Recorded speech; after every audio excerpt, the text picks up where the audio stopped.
A lot of commercial contractors are caught off guard by this. They have backlog.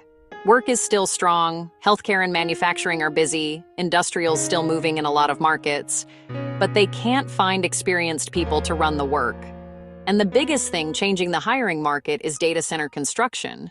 We're seeing experienced supers and PMs get pulled into data center projects constantly, especially people with strong operational backgrounds who've handled complicated schedules, heavy MEP coordination, and large teams. The exact people commercial contractors were already struggling to replace before all this AI infrastructure work exploded. What's interesting is, a lot of these people weren't even looking a year or two ago. Now they're taking calls because the compensation got so aggressive that it's hard not to at least listen.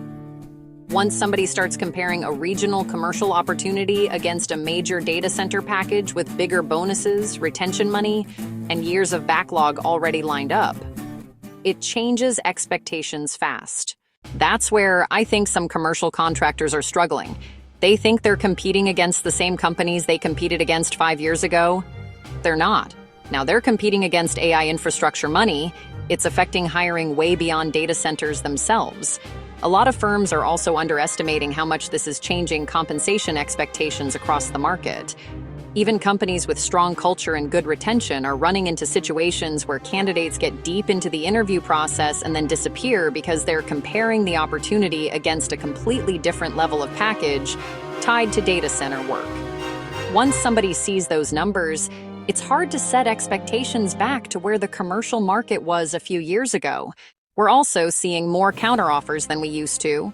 Companies know replacing experienced field leadership is expensive, and most operations teams are already stretched thin trying to keep projects staffed properly. The firms feeling this the most are usually regional commercial contractors. The large national builders have more room financially. Smaller firms sometimes keep people because leadership is tighter and there's more flexibility internally. But mid-sized firms are in a tough spot because they're trying to grow, while also realizing they're light on experienced supers and PMs already. Some are even becoming more selective about what work they pursue. That's a major change from where the market was several years ago. The hiring process itself has changed quite a bit. The best people are not actively looking. They're busy, they're employed. Most of them are not sitting at night applying for jobs online. They'll take a conversation if the opportunity makes sense personally, professionally, and financially. That's very different from somebody actively trying to leave.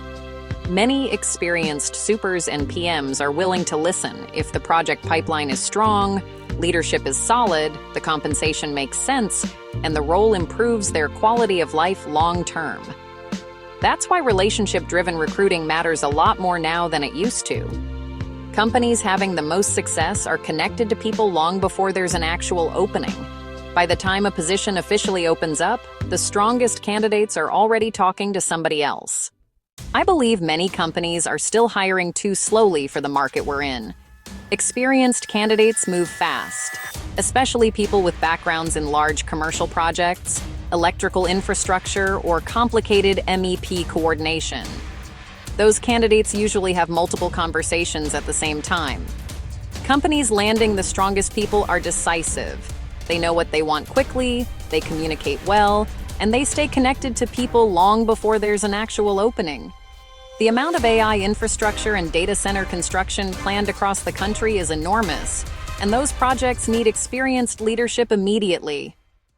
At the same time, commercial construction is still dealing with an aging workforce and a thinner leadership pipeline than most companies are comfortable admitting.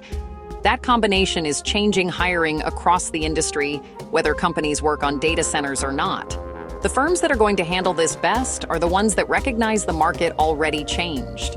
Holding on to experienced field leadership is becoming just as important as hiring them.